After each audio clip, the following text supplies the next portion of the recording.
Children's mental health and emotional well-being are critical aspects of their overall development.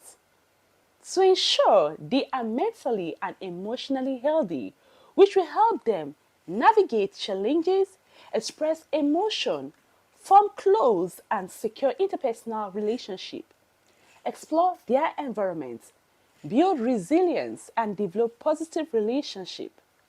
We need to look critically on the children's mental health and emotional well-being. So today we are going to be looking at the factors that influence the mental health, such as the family environment, which could be the stability on parental style and relationship within the family. Also, school environment, which includes peer relationship, bullying, academic pressure, and teachers' support. The social economic factors, which includes financial stress, neighborhood safety, and access to resources. And finally, we have the biological factors. The biological factor is the major mental health on children, which could be family history of mental health and issues such as the biological factor. Welcome to Health 247. I am your host, Irene Okechukwu, and in this program is everything relating to your health and always making health your priority. And in today, we are going to be discussing on child mental health and their emotional well-being. As usual, if you want to be part of the show, you can follow us on all our social media handles on Official Rabbit TV, or you can sit back and keep watching Rabbit TV channel 176 on StarTime. And don't forget to tap the subscribe button on Rabbit TV. So we're going to go on a short break, and when we return, we are going to have a psychologist who is going to take us through on this topic. Sit back and don't go nowhere.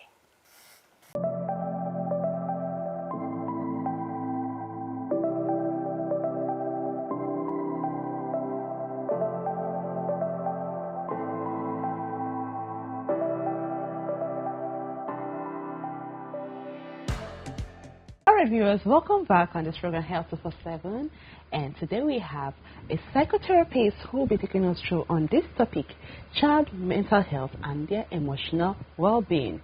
She is going to give us an overview and also tell us the factors that relate to child mental health and their emotional well-being. And she is Dr. Isi Richard Coco. Doctor, you're welcome to the program Health 247. Yeah, thank you very much. Okay. My name is Dr. E.C. Richard Coco of New Life Mental Health Relief and Care Initiative. I'm really glad to be here today. It's a pleasure having you on this program. Yeah, thank you so much. All right, so just moving first, you're going to tell us what the child mental health and their emotional well-being. Give us an overview of what it's about. I can actually talk about mental health without telling us what mental health is about. Okay. I've had situations, I go to a crowd, I ask, what is mental health? And you'll be shocked. Beautiful dressed people, they just hear it, but they don't know. Yeah. So mental health is a state of well-being. Like I was talking with you before now, you could ask somebody, how are you doing? And the person says, I'm fine. Just carelessly. Yeah, I'm fine. I'm fine. But if you call that person closer and you say, how are you really doing? Sometimes they burst out in tears. That's so deep, you know. Mental health. Wow. That shows that this person is not okay. Like when you're putting, how are you doing? Yes, and show some concern. How are you really doing? Okay. Some burst out in tears, or some begin to tell you long story. Sometimes you even ask yourself, why did I even ask? Because it becomes a emotional therapy session. Okay. Emotionally laden. Okay. So when we now talk about child mental health, how is the child really doing? He's eating, appears to be playing sometimes, he appears to be okay. Appears to be good looking as well. Yeah, but how is that child really doing? Sometimes they're not doing so good. He could be bullied in school, but he's not saying. He could have self-esteem issues. He's not saying. He could be upset about certain things. It's not sin, and all these things put together and affect the child's mental health. So, what could be crucial? What could lead to this child mental health? This is a very broad question, but we'll just mention a few. The first and foremost is the family setup. What's the family setup like? If the parents are aggressive in correcting the child could develop resentment, begins to build anger. So you can say that child is beginning to have anger issues without you even knowing. There could be someone in the house abusing the child or even outside, but the child is not able to say it. Wow. A little child, let's say a 10-year-old, stays there trying to figure that out himself or herself and has nobody to talk to. So are you trying to say it's as a result of neglect? Completely neglect. Children are not supposed to be totally responsible for themselves. But if they're in a family where mother is too busy, father is too busy, who looks out for the child? So neglect is a foundational issue for mental health disorders in children. So how do you see it this way, especially when you have the working class mom and dad, and they keep their children in the hands of caregivers? How do you look at it? They feel like caregivers, yeah, they are there, they should look after their children. So do you think that this could affect the child? The love is supposed to have for the parents will not be there. Do you just think it will affect it? No matter how busy they are, they're not working round the clock for 24 hours. You must have the time when you come home. So I'm going to put this on how do you relate with your child.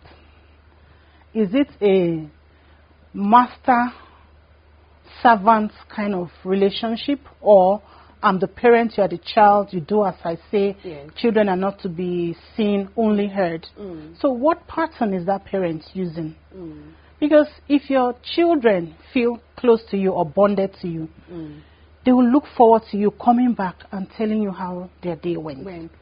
But a busy parent may not calm down to ask those questions, so they just move on, continue with their day and all that, And the child remains alone. And with that, the child is not able to open up to them and tell them how their day really went. So with all that has happened, you have a child beginning to manage their lives themselves. Exactly. Tell me, how can an 8-year-old manage her life? That's ridiculous, actually. Yeah, it is. And there is this to say that when you want to bring up a child, you must try at the grassroots level. You shouldn't leave the child to just caregivers. You should cater for them at an early stage so that when they grow, they don't forget you. Exactly. Because this child health, we're talking about emotional well-being, and we're talking about how it affects them. Now, looking at it at the area of the school setting, we know that in the school, they have lots of friends. Yes. And other things, even they meet up with their teachers. So what other factor do you think in the area of the school setup? In the first place, what kind of school is your child in? Did you investigate before putting your child in there? Are the teachers taught on how to bring up these children? Yeah. Because sometimes you have some teachers, if a child is brilliant, they concentrate on that one. Yeah. And the one that isn't brilliant is pushed to the corner. The child begins to develop, I'm not good enough attitude. That's affecting the mental health already. Maybe their kids are rough, they can bully freely, nobody's handling it. Watching them. Mental health. Abuse is going on because nobody really cares these days, And the child just keeps on piling all these things, and at the end of the day, these are the things that form the child. That's true. Yeah. And you also know that children have different personalities. Yes. Some kids can cope wherever you put them. Yes. Some are introverts. They can't some cope. Are extroverts. Yes, some are extroverts. That's true. So you cannot judge each child in the same way. Okay. So when you throw children and call it a school, some are bent to suffer, while some thrive because of their personality traits. Exactly. So is the school aware of that? Do the school try to separate them and know which one is? Yeah. And give them equal opportunity. Yeah. So when that does not happen, that's the foundation for mental health issues. So what are those common signs that a child may be struggling with mental health? Those little signs you think you can dictate from a child who is struggling with mental health? Okay, if you have your child, whether you're working or not, you already know your child's temperament. Okay. You know, okay, this child is a child that is hyperactive and all that, or this is a child that talks. Then suddenly your child is not talking that much. Becomes withdrawn. Yes, the child is withdrawn. Your child isn't eating so well anymore. Your child jumps. You know, little clap and he's scared. Okay. These are telltale signs. Okay. The things your child usually likes, all of a sudden, he's not interested. He just wants to stay in his room and do his thing. I just want to use this opportunity to say, if you see your child always wanting to stay in the bedroom, encourage the child to come out. So it does not lead to depression. Kids actually do get depressed, you know. Imagine that. What are they thinking about? All right, they do. We're going to go on a short break, and when we return, we are going to continue with the conversation. So stay tuned there. Yeah.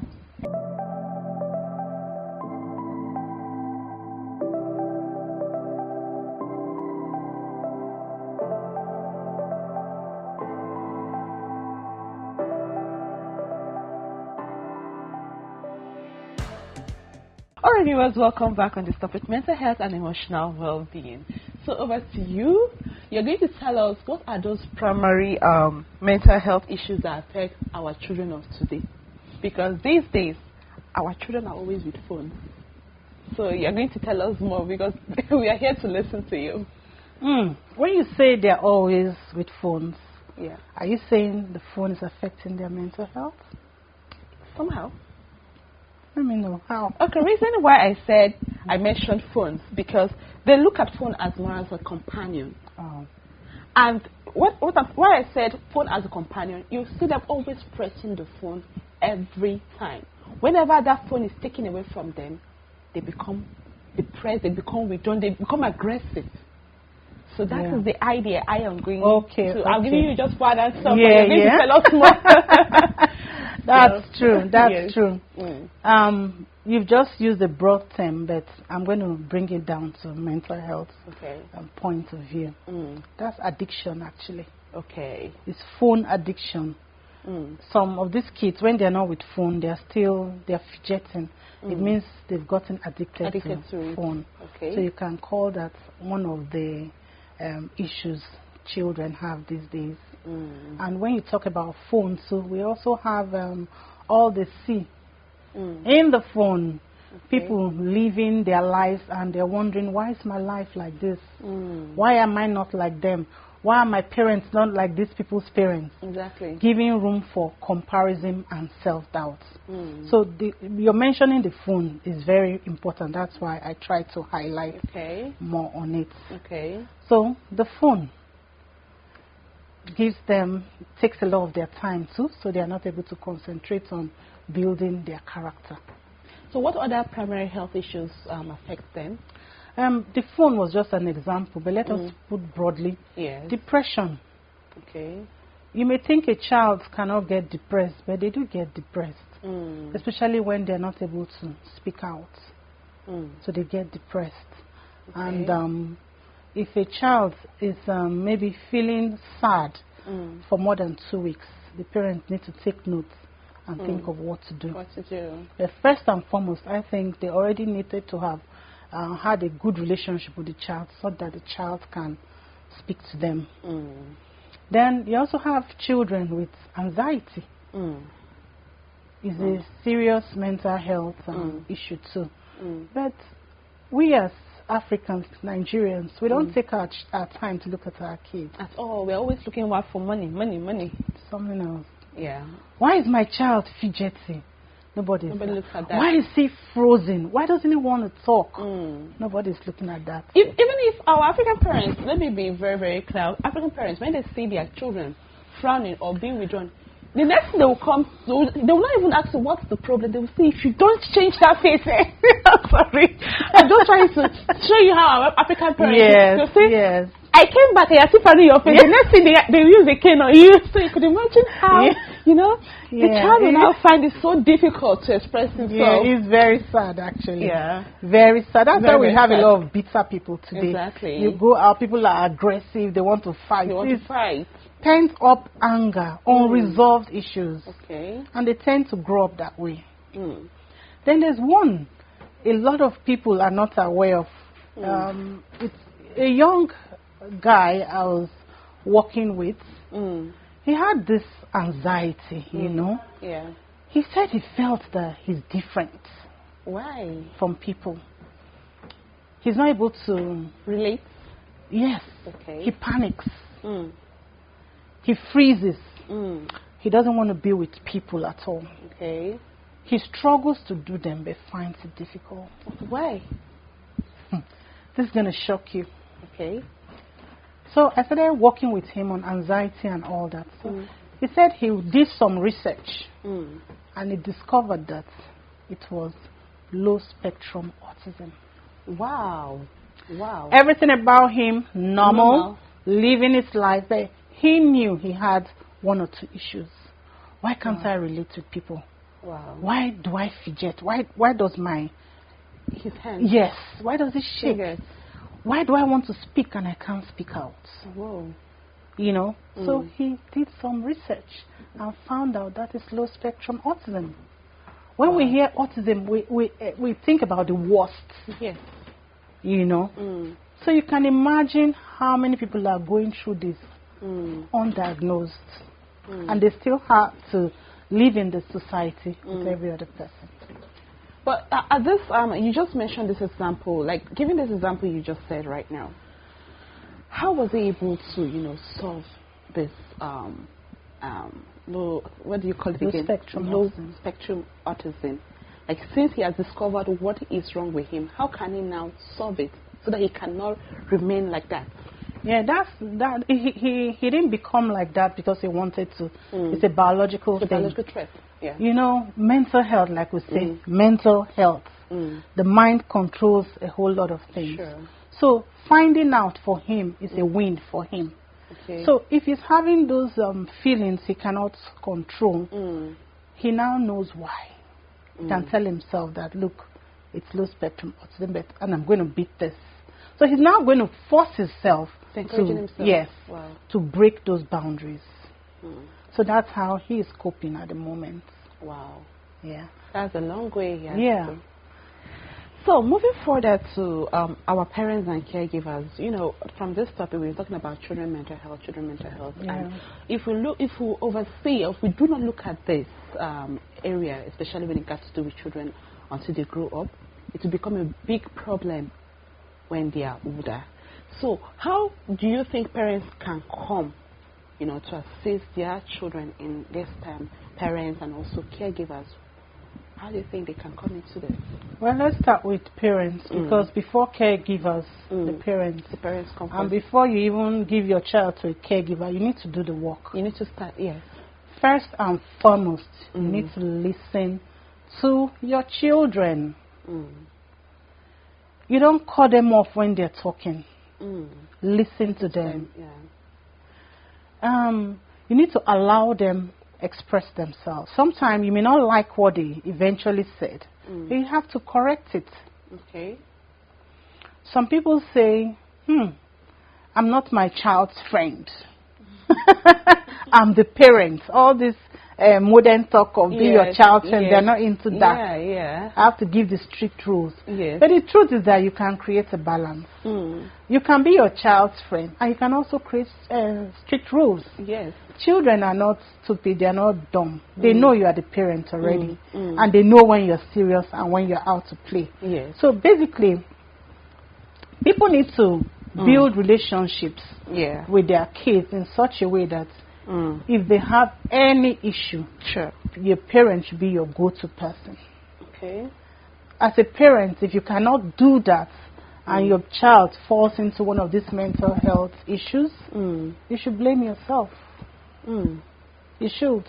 Because the child, what the child grew up with is what the child sees. It's true. If you put a lot of love, listening, confidence in the child is likely to trust you. But the child comes and tells you something off and you start reacting. Yeah. You expect the child to come back? He wouldn't. He will not. That's true. So parents, we need to relearn this thing because we're competing with the whole world. And you cannot say, oh, this is a Nigerian brought up. They are going to compete with everybody. So you need to strike a balance. Okay. That's why African kids are not very confident when they talk. Yeah. Because they've been subdued from the house already. That's true. And they're always scared of their parents. Yes, which is not, it really is very sad actually. So the parents are like the foundational cause of their child's mental health. Wow. Some go to smoke eventually. Why do they do that sometimes? You don't even know your child. You don't know. And if you know your child and your child knows your value, sometimes some kids, before they do certain things, they say, oh, I don't want to disgrace my parents. For that reason, I don't want to break my mother's heart. Exactly. So they stop. They stop. But when you are the enemy of your child, look, they are ready to break your heart. Same here. Like, children as well, when parents, scare them from the initial stage, they find it difficult to report anything. For instance, if someone is bullying them in school, they don't want to tell their parents what is happening. If a child is being molested, or a girl is molested, she will not say anything. It's been hidden. They hide everything. And you're not telling us it's just parents. What about caregivers? What support can they also give to help? Because if parents do not have time to look after their children, the caregivers are also there because children spend like practically in a day, we have 24 hours in a day. They spend at most 12 hours in school. Yeah. So, what support do caregivers need to give? Okay, caregivers, their major support is report any change you see. Okay. Be kind to the child. Listen to the child. Make the environment feel safe for the child. Love the child. Yes, not your child, but love the child. Give the child the confidence to come to you if they are going through anything. Okay. But when the caregiver is standoffish, like, look, I'm just here to do my job, that child is alone. It's alone. So if the caregivers can imbibe on these things, then there's hope for the mental health of the children. Interesting. So in terms of parents and caregivers, we are balancing it. So what word of advice do you have to give to our viewers? Because we have caregivers, we have parents who are also doing their work. We also have the society at large, because most challenges we face today is a result of the society, things that are happening around. What will people say? How people look at me? So what advice do you have to give to also the society? Because after the two-party come in place, we also have a society to deal with. So, well, for the society, we can't control the society. I'll just say we need to be kind to each other. Okay. We need to be kind to children because they are just growing up. They are not responsible for a lot of the actions they take. But we are the mirror these children see. So if we are kind, if we are helpful, the children are going to be more comfortable and less likely to fall into mental health issues. Alright viewers, it's been Dr. Isi Richard Coco who has been telling us more on this topic, child mental health care and their emotional well-being. Doctor, thank you so much for coming on the program. Thank you. Alright viewers, this is the most we can take on this very episode on child mental health care and emotional well-being. So, see you next time and thank you.